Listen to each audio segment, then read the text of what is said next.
Hello dear students, आपल्या चॅनलवरती आपण इयत्ता 6वीचा सिलेबस सुरू केलेला आहे. सेमीचे जे व्हिडिओ आहेत ते आपले ह्या चॅनलवरती असतील आणि मराठी मीडियमचे जे व्हिडिओ आहेत त्याच्यासाठी आपण आपलं एक वेगळं चॅनल आहे ज्याच्यावरती मी मराठीचे व्हिडिओ टाकत असते. मराठी माध्यमातील विद्यार्थ्यांच्यासाठी अक्षता किरपेकर मराठी असं त्या चॅनलचं नाव आहे.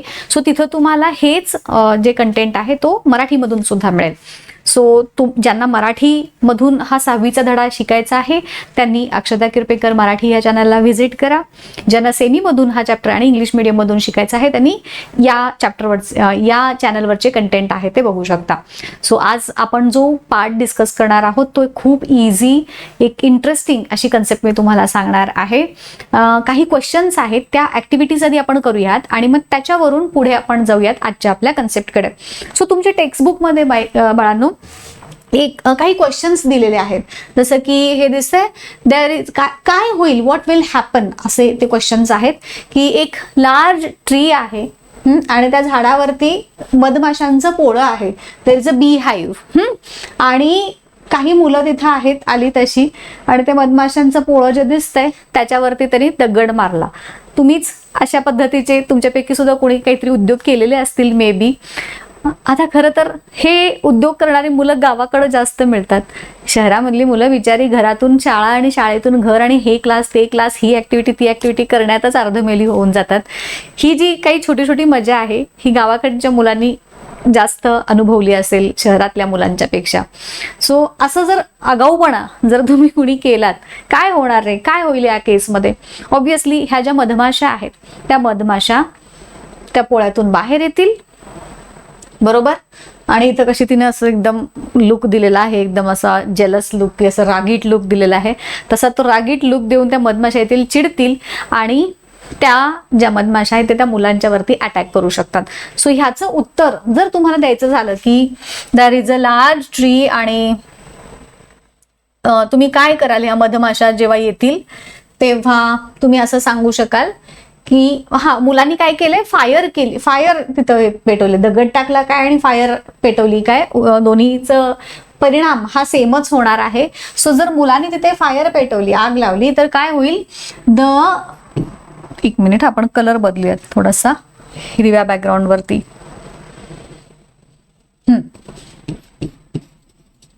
द बीज, हनी बीज जे आहेत त्या ह्याच्यातून बाहेर येतील. दे विल कम आउट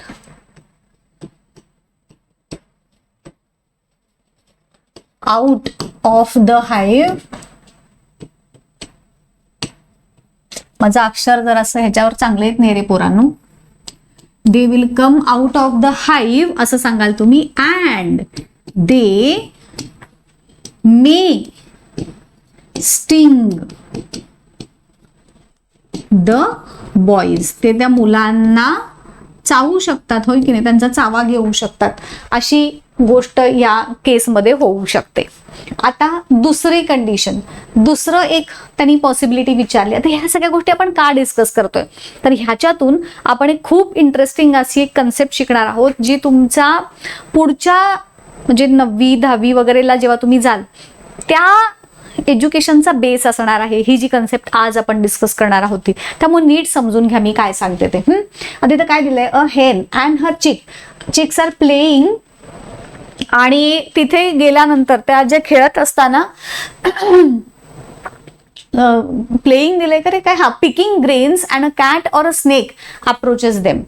जेव्हा कोंबडी, आता तुम्ही विचार करा की अशा पद्धतीचं चित्र तुमच्या आजूबाजूला तुम्ही कधी ऑब्झर्व. गाईज तुम्हाला सांगू, एक शिक्षण जे घेतो आपण, पुस्तकाचं तर नॉलेज घेतो त्याचा काही प्रश्न नाही, परंतु ऑब्झर्वेशन थ्रू आपल्याला बऱ्याच गोष्टी शिकायला मिळतात.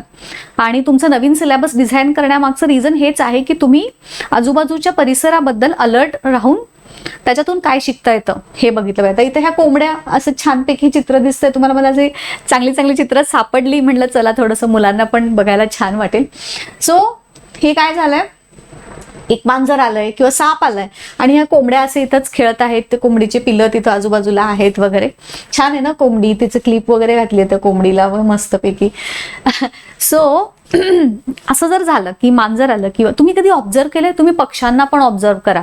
जर एखादा डेंजर आहे, आजूबाजूला काहीतरी त्यांचा शत्रू त्यांना दिसला की हे पक्षी, हे प्राणी एकमेकांना अलर्ट करतात. तुम्ही कधी ऑब्झर्व करा ह्या गोष्टी. ते ना एक वेगळ्या प्रकारचा आवाज काढतात आणि त्या आवाजाच्यातून ते त्यांच्या सहकार्यांना अलर्ट करतात की काहीतरी डेंजर आहे. मी बघितलंय, जसं आपण पण करतो की नाही, काहीतरी शत्रू दिसला की कसं आजूबाजूच्या लोकांना अलर्ट करतो, तशीच मेकॅनिझम ह्या पक्ष्यांच्यात आणि प्राण्यांच्यात पण आहे. तुम्ही कधीतरी ऑब्झर्व करा आणि मला कमेंट करून सांगा की अशा प्रकारचं तुम्ही कधी ऑब्झर्व केलंय का, की कोंबड्या वगैरे असं एकदम वेगळा कुरकुर असा आवाज काढतात ते वेगळाच आणि त्याच्या थ्रू ते अलर्ट करतात. पक्षी जर असतील ते देखील एक गोंगाट, वेगळ्या प्रकारचा गोंगाट करतात. तर एरवीचं ओरडणं वेगळं असतं आणि जेव्हा ते पक्षी एखाद्या शत्रू आलाय हे अलर्ट जेव्हा द्यायचं असतो तेव्हा ते वेगळ्या पद्धतीने ओरडतात. तुम्ही कधीतरी ऑब्झर्व करा, त्या आवाजांमधला पण जो फरक असतो तो खूप वेगवेगळ्या पद्धतीचे आवाज काढून पक्षी एकमेकांशी कम्युनिकेट करत असतात, प्राणी देखील. सो ह्या केसमध्ये काय होईल, ही कोंबडी जी आहे शी विल अलर्ट हर किड्स, तिचे जे चिकन आहेत, त्या चिक्स जे आहेत त्यांना अलर्ट करेल आणि it will try to protect them. आणि हे जे पिल्लं देखील आहेत ती काय करतील, जेव्हा आईचा आवाज येईल की आई जशी आपल्याला अलर्ट करते, पटकन आईजवळ येऊन आपण सेफ जागी पोहोचतो ना, तसं हे पक्षी जे आहेत तिची जी पिल्लं आहेत chicks, they will come towards the hen and काय म्हणत आपण migrate or they will shift to a safer place, की जिथे त्यांना ह्या साप किंवा मांजर ह्याच्यापासून धोका नसेल. असं ह्याचं उत्तर तुम्ही लिहू शकता. उत्तर लिहून देऊ तुम्हाला मी काय लिहायचं आहे ते.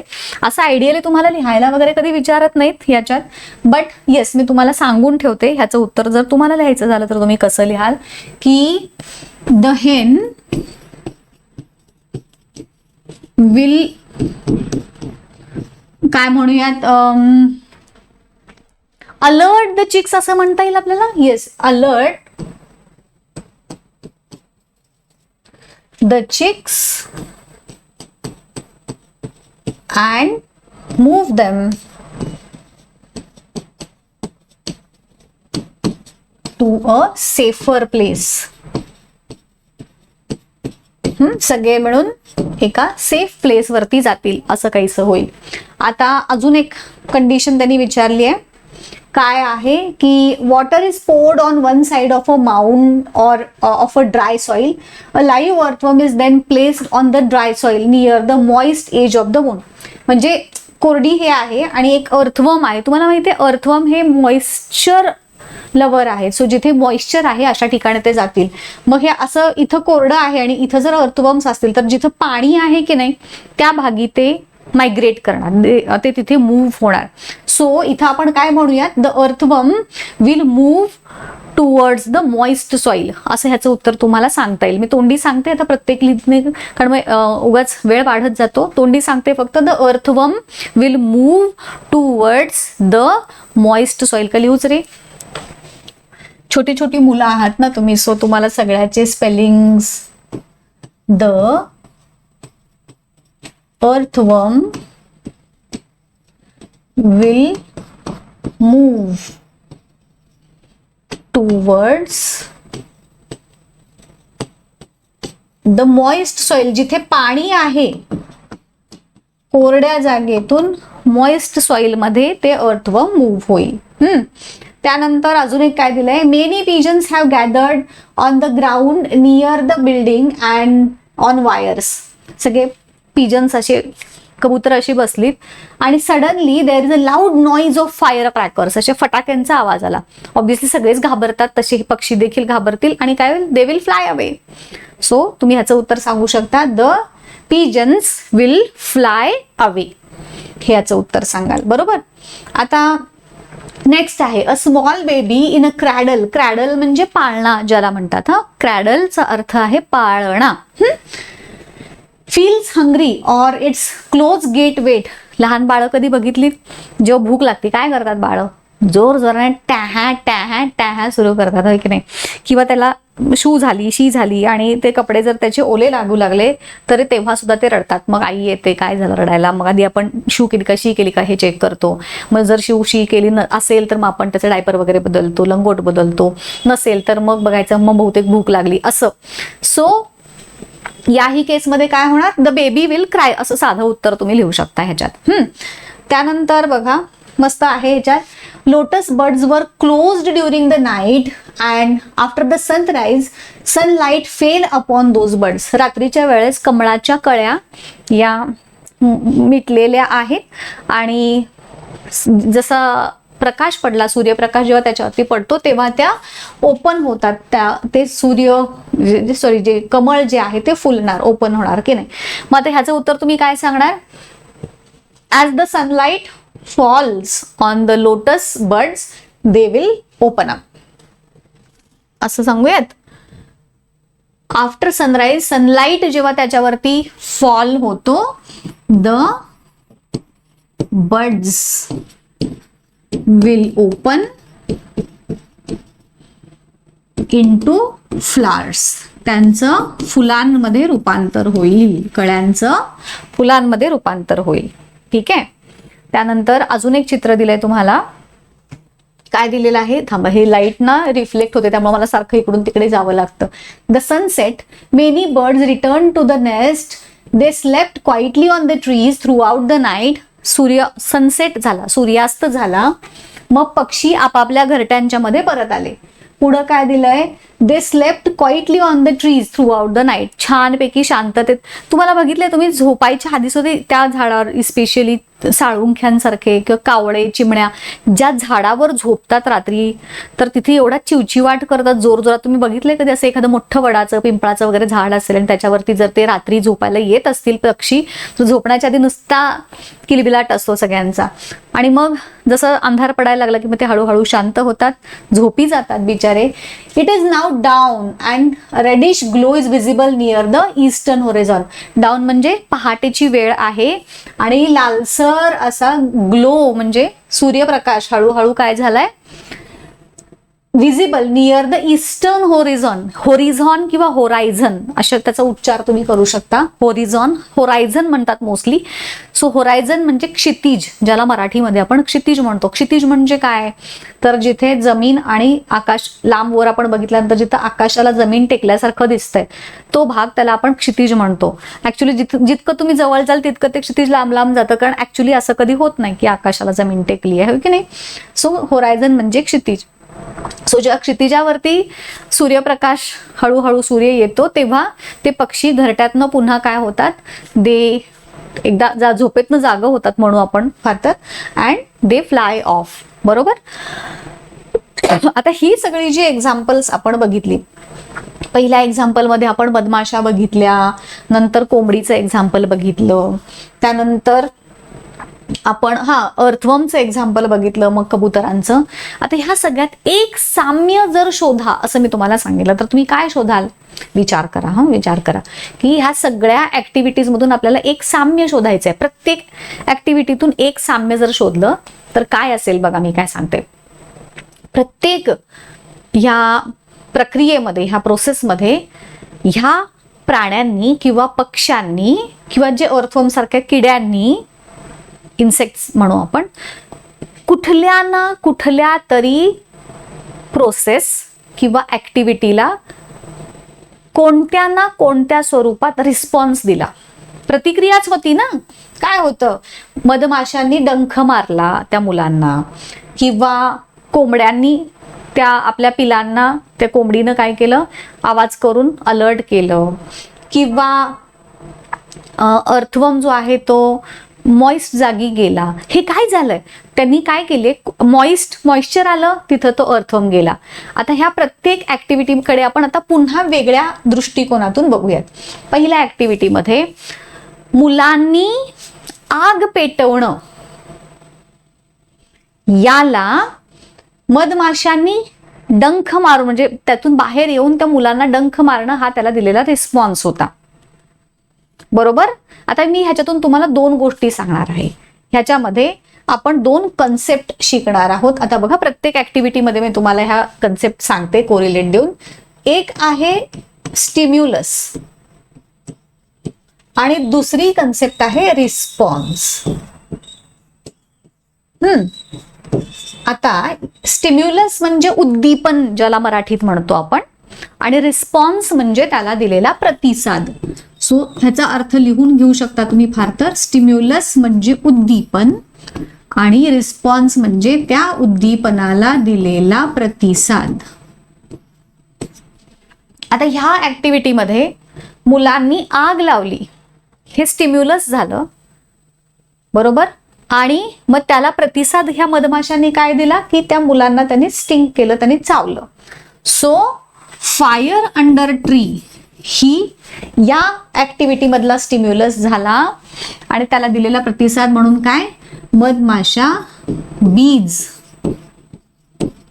Came out. त्या मधमाशा ह्या पोळ्यातून बाहेर आल्या, ह्या त्याला दिलेला प्रतिसाद झाला. रस्त्यावरून चाललोय, मस्त भजी तळलेला वास आला आणि माझ्या तोंडाला पाणी सुटलं. आता ह्याच्यामधला स्टिम्युलस काय असेल आणि रिस्पॉन्स काय असेल सांगा. सो भजीचा वास हा स्टिम्युलस झाला, तोंडाला सुटलेलं पाणी हा रिस्पॉन्स झाला. सो प्रत्येक सजीव हा आजूबाजूला घडणाऱ्या वेगवेगळ्या घटनांना, ज्याला आपण काय म्हणणार, स्टिम्युलस, प्रतिसाद देत असतो, दॅट इज रिस्पॉन्स देत असतो.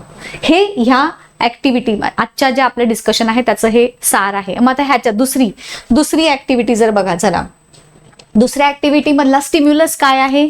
स्टिम्युलस काय आहे तर इथे डेंजर किंवा जो कॅट आलाय किंवा तो स्नेक आलाय हा ह्यातला स्टिम्युलस झाला. आणि रिस्पॉन्स काय झालं, हेन अलर्ट्स हर चीक किंवा हर चिक्स हा त्याचा रिस्पॉन्स झाला.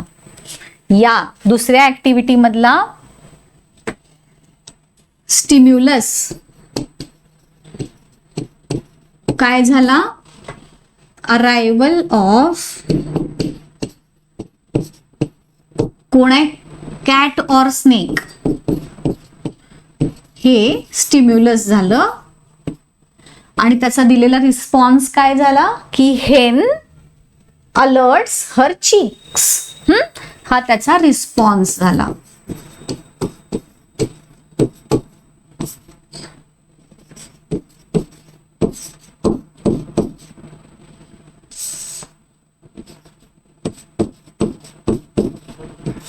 अलर्ट्स हर चिक्स आणि काय करते, त्यांना सेफ जागी घेऊन जाते, हा तिनं केलेला रिस्पॉन्स आहे. आता मी तोंडी सांगते हा पुढचं. नेक्स्ट एक्झाम्पल मध्ये मॉइश्चर, वॉटर घातलं ना त्याच्यामध्ये, सो वॉटर किंवा मॉइस्ट सॉइल हा स्टिम्युलस झाला. आणि movement of earthworm toward soil moisture हा त्याला दिलेला रिस्पॉन्स झाला की अर्थवर्म जे आहे ते मॉइश्चर जिथं आहे तिथं मूव्ह होणार, हा त्या वॉटरच्या किंवा मॉइश्चरच्या स्टिम्युलसला दिलेला रिस्पॉन्स झाला. लिहून घेता ह्याचं स्टिम्युलस काय झाला,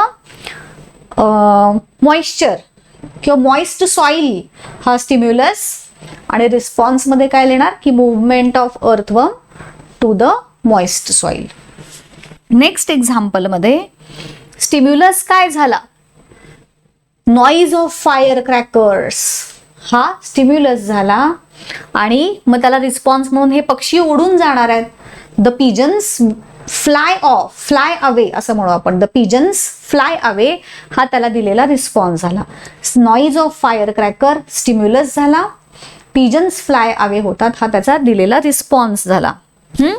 त्यानंतर आता ह्याच्यामध्ये बेबी फील्स हंग्री हा स्टिम्युलस झाला किंवा द क्लोज गेट वेट हे स्टिम्युलस मध्ये येणार. स्टिम्युलस काय झालं, क्लोज गेट वेट किंवा बेबी फील्स हंग्री. आणि त्याला दिलेला रिस्पॉन्स काय झाला, it will cry, baby cries किंवा बेबी क्राईज म्हणूयात आपण. त्यानंतर या याच्यामध्ये स्टिम्युलस काय झाला, सनलाइट. आणि त्याला दिलेला रिस्पॉन्स म्हणून काय झालं, the lotus flower opens up किंवा birds open into flower असं लिहिलं ना आपण. सो स्टिम्युलस झाला सनलाइट आणि the bird open into flower हा झाला त्याला दिलेला रिस्पॉन्स. ठीक आहे. त्यानंतर याच्यामध्ये देखील सनलाइट हा स्टिम्युलस झाला आणि मग birds fly away from their nest हा त्याला दिलेला रिस्पॉन्स झाला. आता मला असे अजून काय काय एक्झाम्पल्स तुम्हाला आठवतात मला कमेंट सेशन मध्ये सांगायचं. एक मी अजून सांगते, तुमच्या पुस्तकात एक चित्र दिलंय. हे काय आहे?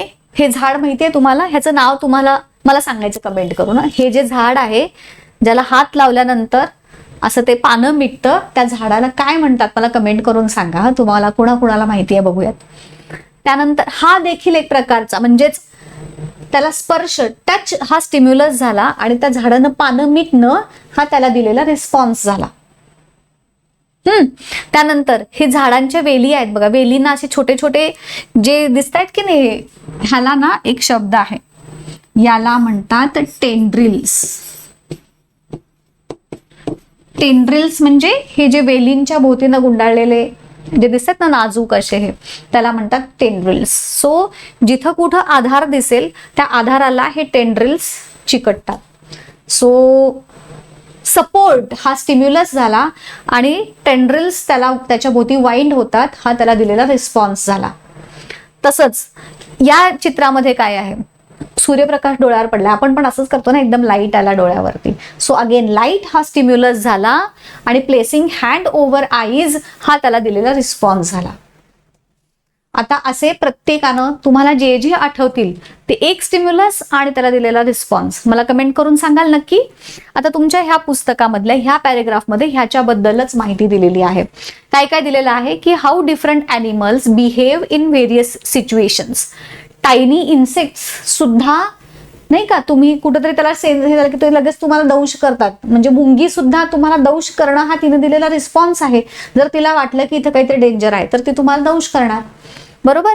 अ फ्लाय, एखादी माशी, और अ मस्किटो, मस्किटो सुद्धा तुम्हाला चावतं, तो पण एक प्रकारचा दिलेला रिस्पॉन्स आहे. और अ लार्ज ॲनिमल, एखादा लार्ज ॲनिमल सुद्धा, वाघ सुद्धा तुम्हाला बघून डरकाळी फोडतो, तो सुद्धा एक प्रकारचा रिस्पॉन्स झाला, होय की नाही. They all sense what is happening around them.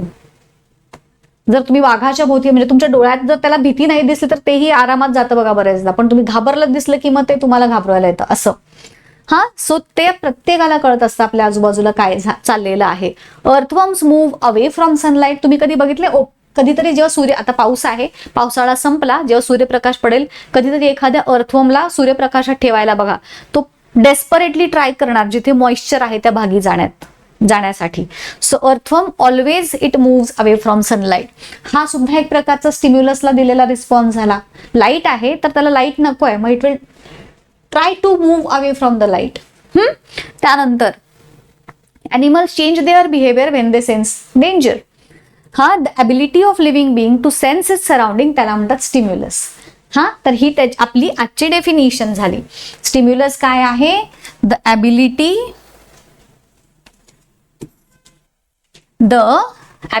Of living being to sense its surrounding, याला म्हणतात स्टिम्युलस. आजूबाजूच्या वस्तूंना सेन्स करण्याची आपली ॲबिलिटी. आणि सिच्युएशन नुसार त्याला दिलेला प्रतिसाद त्याला म्हणायचं reaction or response. And the way it acts because of that sense is called as a reaction or response. So हे झालं रिस्पॉन्सची definition. The way it acts because of that sense is called reaction or response. So स्टिम्युलसची definition आणि रिस्पॉन्सची definition कळाली का? बघून घ्या तुम्हाला. स्टिम्युलस म्हणजे काय आहे? आपली ability to sense the surrounding, आणि त्याला आपण कशा पद्धतीने ऍक्ट करतो त्याच्यासाठी. समोर वाघ दिसला, मी पळून जाणार का? हे करणार, that is my response, right. So situation नुसार आपण आपले रिस्पॉन्सेस बदलत असतो. आता इथे बघा, animals respond to different stimuli instantly. Plants also respond to stimuli. आता हे जे आपण बघितलं, तुम्हाला सांगितलं, हे प्लांट्सच एक्झाम्पल आहे ना, की झाडाची पानं, ह्या कुठलं झाड, एक्स हे झाडाची, तुम्ही कमेंट करून सांगणार आहात मला त्याचं नाव, ह्या झाडाची पानं मिटणं किंवा ह्या टेंड्रिल्स आधाराभोवती गुंडाळलं जाणं, हाही एक प्रकारचा स्टिम्युलसला दिलेला रिस्पॉन्स आहे.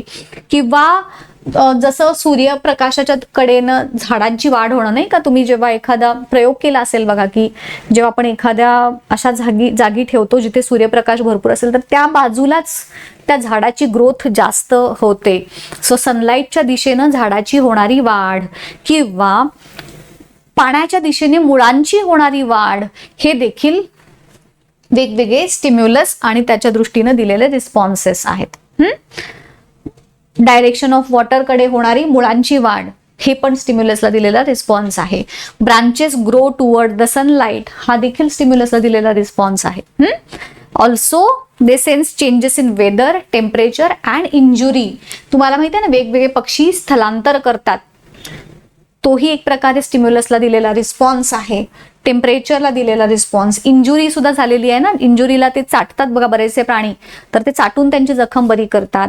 सो हा वेगवेगळ्या पद्धतीनं वेगवेगळे सजीव वेगवेगळ्या सिच्युएशन्सला दिलेला रिस्पॉन्स, ही आजची आपली कन्सेप्ट आहे, स्टिम्युलस आणि रिस्पॉन्स. कन्सेप्ट कळाली?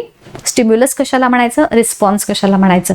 मला मॅक्सिमम तुम्ही कमेंट करून सांगा की तुम्हाला अजून कुठले कुठले एक्झाम्पल्स आठवतात स्टिम्युलस आणि रिस्पॉन्सचे. बघूयात तुमचे क्रिएटिव्हिटी, तुमची माइंड काय काय सांगते ते. आज इथेच थांबूयात. पुढच्या व्हिडिओमध्ये ह्याच्या पुढचा पार्ट बघूयात. आवडला असेल व्हिडिओ सगळ्यांपर्यंत शेअर करायला विसरू नका. Bye bye, thank you.